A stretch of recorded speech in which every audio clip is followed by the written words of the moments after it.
Hello बच्चों, so let's solve this question and question says the limiting molar conductivity for NaCl, HCl and sodium acetate are 126.4, 425.9, 91 Simon centimeter square mole inverse respectively.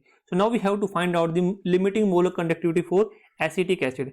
तो चलिए इस question को देखते हैं। तो इस क्वेश्चन में बेसिकली क्या है, जो ये क्वेश्चन है हमारा, ये क्वेश्चन है रिलेटेड किससे, इलेक्ट्रोकेमिस्ट्री में खोलस लॉ से रिलेटेड है। So the key concept in this question will be key concept in this question will be Follows law, right? तो बेसिकली ये लो क्या कहता है, ये लो कहता है कि हमारे पास कोई इलेक्ट्रोलाइट है तो उस इलेक्ट्रोलाइट की जो लिमिटिंग मोलर कंडक्टिविटी होगी वो सम होगी उसके कैटायन और एनायन की कंडक्टिविटी के इक्वल। लेट्स से हमारे पास सपोज करो कि हमारे पास कोई भी इलेक्ट्रोलाइट ए बी है, ठीक है। अब इस इलेक्ट्रोलाइट ए बी में अगर मैं इसकी लिमिटिंग मोलर कंडक्टिविटी को लिखना चाहूं तो limiting molar conductivity of A B किसके इक्वल होगी, the limiting molar conductivity of A positive plus B negative, यानी कि जो इसके कैटायन और एनायन का जो सम होगा, इनकी कंडक्टेंस का जो सम होगा वो इसकी लिमिटिंग मोलर कंडक्टिविटी के इक्वल होगा। This is all about Kohlrausch's law. So इसी लॉ को हम अपने न्यूमेरिकल्स में अप्लाई करते हैं। देखो हमारे पास वैल्यू किस किस की गिवन है, हमारे पास जो वैल्यू गिवन है वो वैल्यू गिवन है NaCl की। NaCl की वैल्यू कितनी है, हमारे पास वैल्यू है 126.4 Simon centimetre square mole inverse, ठीक है। हमारे पास और वैल्यू किसकी गिवन है, HCl की वैल्यू गिवन है, ये वैल्यू कितनी है 425.9 Simon centimetre square mole inverse, ठीक है। और वैल्यू किसकी गिवन है हमारे पास, ये है हमारे पास सोडियम एसीटेट, ठीक है। तो इसको यहां से मैं लिख सकता हूं CH3COONa, इसकी वैल्यू हमको गिवन है 91.0 Simon centimetre square mole inverse, ठीक है। अब हमको वैल्यू किसकी फाइंड आउट करनी है, हमको वैल्यू फाइंड आउट करनी है इसकी एसिटिक एसिड की CH3COOH, तो इसकी वैल्यू हमको फाइंड आउट करनी है bye using this data.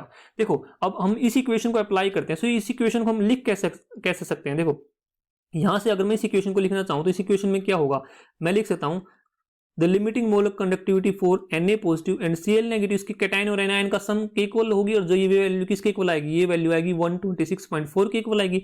Similarly ये वैल्यू किसके इक्वल आएगी, हमारे पास H positive plus Cl negative, ये वैल्यू भी किसके इक्वल आएगी 425.9 के इक्वल आएगी। और यही वैल्यू हमारी जो एसीटेट आयन के लिए हमारी किसके लिए इक्वल आएगी CH3COO नेगेटिव प्लस ये जो वैल्यू आएगी किसके इक्वल आएगी बताओ, ये वैल्यू आएगी 91.0 के इक्वल आएगी, ठीक है।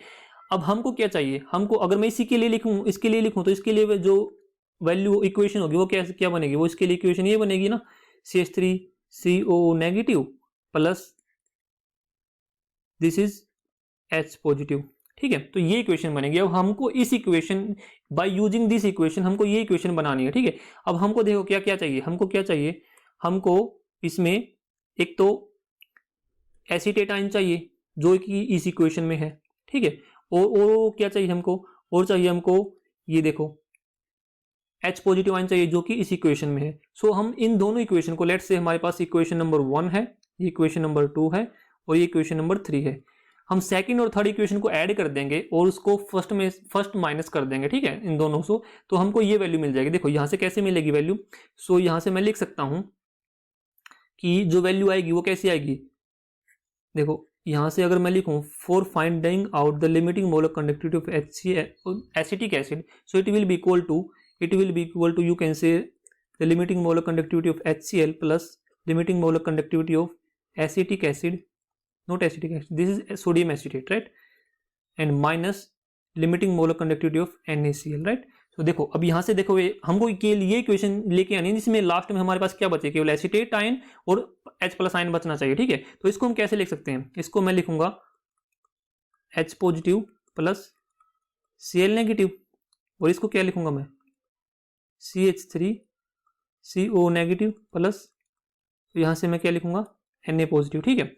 और ये माइनस है तो ये पूरा का पूरा माइनस हो जाएगा, देखो Na पॉजिटिव और माइनस Cl नेगेटिव, ठीक है। अब देखो यहां से हमारे पास अगर मैं इसको कैंसिल आउट करूं तो कैंसिल आउट करने पर क्या मिलेगा, देखो Na पॉजिटिव से Na पॉजिटिव कैंसिल आउट हो गया, यहां से ये वैल्यू कैंसिल आउट हो गई, तो हमको क्या मिला लास्ट में, एक तो मिला हमको H पॉजिटिव और एक मिला एसिटेट जो कि इसके इक्वल है। तो यहाँ से मैं क्या कर सकता हूँ कि हमारे पास जो डेटा गिवन है इसकी लिमिटिंग मोलर कंडक्टिविटी का, तो उसको मैं ऐड कर सकता हूँ। सो यहाँ से हमारे पास जो वैल्यू आएगी वो एसिटिक एसिड की लिमिटिंग मोलर कंडक्टिविटी की वो वैल्यू कितनी आएगी। देखो HCl के लिए कितना डेटा दे रखा है, HCl के हमारे पास डेटा है दैट इज 425.9, ठीक है, प्लस और हमारे पास जो कौन सा ये sodium acetate, right, sodium acetate के लिए डेटा कितना दे रखा है दैट इज 91, ठीक है, 91.0। तो ये दोनों इक्वेशन तो हमको ऐड की हैं। अब जो जो फर्स्ट इक्वेशन है ये हमने क्या की माइनस की है। माइनस क्यों की है, क्योंकि हमने ओवरऑल इक्वेशन में हमको केवल ये लेके आना था, ठीक है। अब इसमें से हमको क्या घटाना है, इसकी वैल्यू कितनी दे रखी है, ये हमको ये दे रखी है दैट इज 126.4, ठीक है। अब इसकी वैल्यू को हम माइनस करेंगे तो देखो अब यहाँ से अगर मैं माइनस करता हूँ तो माइनस करने पर हमारे पास क्या आएगा, इसको मैं ऐड करता हूँ तो यहाँ पे क्या होगा हमारे पास, इसको ऐड करूंगा तो कितना आएगा 516.9 आएगा, ठीक है, और ये वैल्यू आएगी यहाँ पर 126.4 आएगा, ठीक है। ये सारा का सारा किसमें, सारा ये साइमन सेंटीमीटर स्क्वायर, इसमें यूनिट है ना, यूनिट भी तो लिखनी पड़ेगी ना यहाँ पे, तो Simon centimetre square mole inverse. तो जो ये वैल्यू आ जाएगी हमारी बस कितनी वैल्यू आ जाएगी that is equal to 390.5 siemens centimetre square mole inverse. So जो वैल्यू आई है हमारी किसकी लिमिटिंग मोलर कंडक्टिविटी की by using this law, so ये वैल्यू कितनी आई हमारे पास, ये वैल्यू आई हमारे पास, तो यहाँ पे मैं लिख सकता हूँ the limiting molar conductivity for this acetic acid will be 390.5 siemens centimetre square mole inverse. तो यहाँ से मैं इसको लिख सकता हूँ, ठीक है। तो this will be our limiting molar conductivity for acetic acid. So I hope this understood very well. Thank you.